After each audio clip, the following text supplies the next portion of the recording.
Souvenez-vous, fin mars, je vous parlais de la Bentley Speed 8, une voiture qui avait directement découlé du projet Endurance d'Audi. Au cas où t'aurais pas vu la vidéo, que je t'invite à aller voir bien sûr. Une fois que celle-là est finie, ne tue pas mon watch time s'il te plaît. Audi en 99 s'engage avec 4 prototypes, 2 prototypes à cockpit fermé, les Audi R8C qui ultimement donneront la Bentley Speed 8, et des prototypes à cockpit ouvert, R8R, qui ultimement vont donner la voiture dont on va parler aujourd'hui. Alors on va en parler très brièvement, c'est le premier volet d'une quadrilogie, une quadrilogie dont finalement la Audi R8 est la voiture la moins intéressante, parce que déjà elle faisait que gagner et c'est relativement chiant à évoquer, et ensuite parce que vous verrez, ce sera plus intéressant pour le reste. La R8R en 98, c'est ce proto LMP typique avec l'étagère Ikea en guise de roll bar, avec le châssis très long, avec un V8 biturbo ma foi plus que fonctionnel, mais ça reste typical projet LMP qui a été rushé pour sortir en 99. Alors en 2000, pour faire évoluer les concepts, les mecs vont littéralement prendre une feuille blanche, tirant sûrement énorme inspiration de la V12 LMR contre qui ils avaient coupé en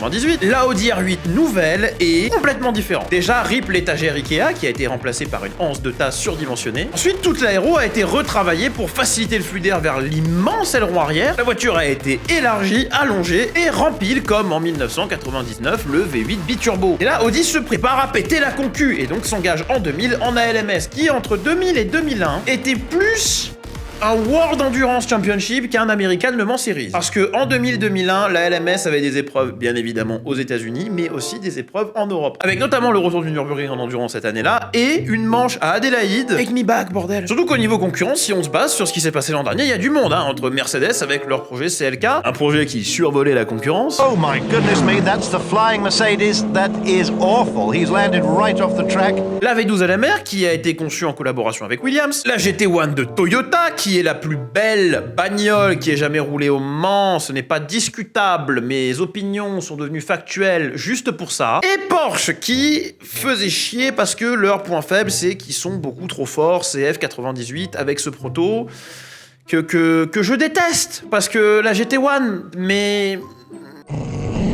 Sauf que, en fait, non. Parce que, en fait, non, la majorité de ses concurrents ne se représenteront pas. Bon, Toyota laisse bider l'endurance pendant des années à partir de 99 suite à l'échec du programme GT1. BMW n'exploitera plus la V12 LMR de manière factory et laissera à Schnitzer Motorsport le soin d'exploiter la bagnole sans support, sans développement, juste voilà des moteurs et casse-toi le cul avec. Et Mercedes, face à l'embarrassement du programme CLK, va se casser aussi. Pause, j'ai dit CLK parce que je suis un connard, mais c'est pas tout à fait le programme CLK dont je parle en fait. Parce que le programme CLK en lui-même, il a gagné plein de trucs et c'était formidable. Évidemment, les CLK LM qui ont fait Le Mans 98 ont abandonné sur direction assistée, je crois. La voiture qui est arrivée en 99, par contre, celle qui a fait des backflips dans les Inaudières, c'est pas une CLK GTR, c'est pas une CLK LM, c'est une Mercedes CLR. Alors je m'excuse pour la confusion, le fait est que en faisant mes recherches, moi j'ai vu CLK GTR sur les titres de chacune des vidéos avec la voiture qui faisait un backflip, j'ai assumé bêtement. Heureusement, Clippy du montage, moi, est capable de redresser les torts. Allez,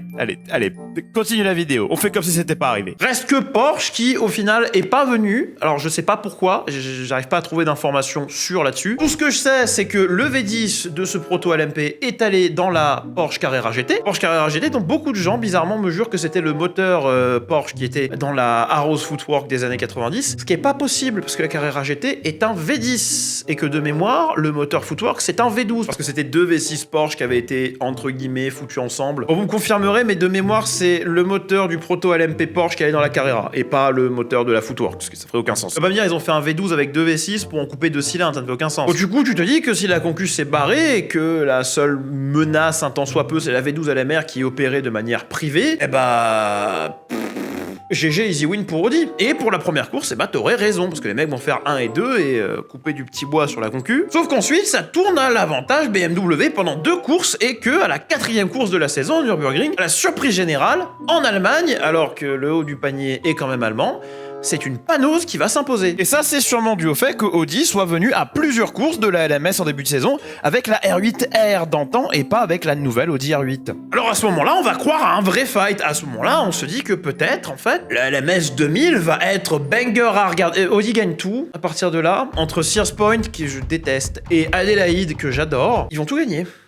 c'est forcément une Audi qui s'impose. Aux 24 heures du Mans, les mecs font 1, 2 et 3. Il y avait que du Audi partout, une grosse partie de leur communication dans les années 2000 et énormément de leur popularité est due à ce genre de victoire sans partage. Et le truc, c'est que le début. Parce qu'entre 2001 et 2002, le truc qui va le plus s'imposer, c'est une Audi R8, que ce soit en factory ou que ce soit en voiture client. Et que ce soit en ALMS ou aux 24 heures du Mans. Personne ne pouvait arrêter Audi, que ce soit en termes de fiabilité, en termes de rythme, il n'y avait rien à faire. Et en 2003, domination Audi est arrêtée. Aux 24 heures du Mans, c'est la Bentley Speed 8 qui s'impose. Et c'est parce que la Audi d'usine, qui était gérée par la Team Yost, s'était tout simplement pas présentée. Oui, l'équipage qui avait gagné sur les 2 dernières éditions était juste, j'allais dire pas là, mais c'est faux en fait. Ils étaient en soutien à Bentley. Une Bentley Speed 8 qui, laissez-moi vous le rappeler, a un moteur Audi.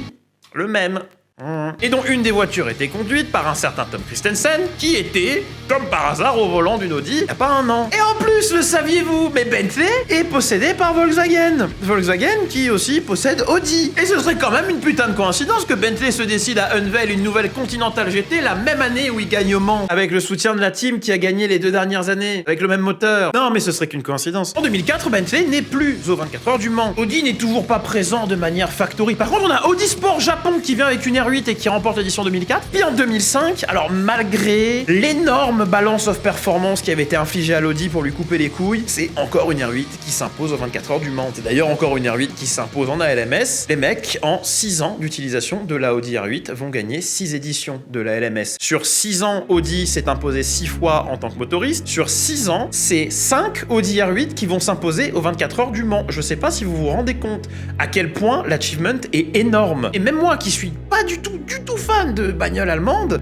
quand je regarde la Audi R8, je peux pas m'empêcher d'être admiratif parce que c'était un monstre. Alors oui, ça a peut-être été un petit peu aidé par le fait que la concurrence constructeur était pas ultra présente ces années-là. Mais rappelez-vous de cette phrase que j'aime beaucoup, le Mans ne te doit rien. Et si pendant 6 ans, t'arrives à claquer le cul avec le même moteur, et sur ces 6 ans, c'est 5 fois le même moteur et le même châssis qui s'impose, ça force admiration. Et tu te demandes, et d'ailleurs la presse se demandait fin 2005, quand c'était la dernière pour la Audi R8, tu te demandes comment on remplace un tel monstre. C'est un petit peu comme l'oral d'anglais, quand tu dois passer derrière le mec qui est en Erasmus et pour qui c'est une formalité. Comment on fait? On attendra le prochain volet de cette quadrilogie pour en parler. En attendant, je suis Clippy vous pouvez me suivre absolument partout, ça s'affiche, sauf dans la rue, et vous pouvez aussi me suivre sur Twitch. Alors vous l'aurez remarqué, on fait à la fois du contenu Formule 1, un petit peu endurance aussi. Normalement, si je dis pas de conneries, la vidéo sur la Mitsubishi HSR2 est déjà sortie. Sinon, c'est la prochaine. Surprise! Mais on se diversifie, on essaie de pas parler que de Formule 1. Et si t'aimes bien l'endurance et tout, et que t'aimes bien aussi voir un mec qui ne sait absolument pas conduire se payer tous les murs de la création, tu peux nous suivre sur Twitch. On fait vroom vroom sur des jeux comme le Mans Ultimate, Assetto Corsa Competition, c'est récent. Formula One, inséré l'année ici, où on a commencé en 2017 et on va d'année en année, de saison en saison. Le chat a un contrôle sur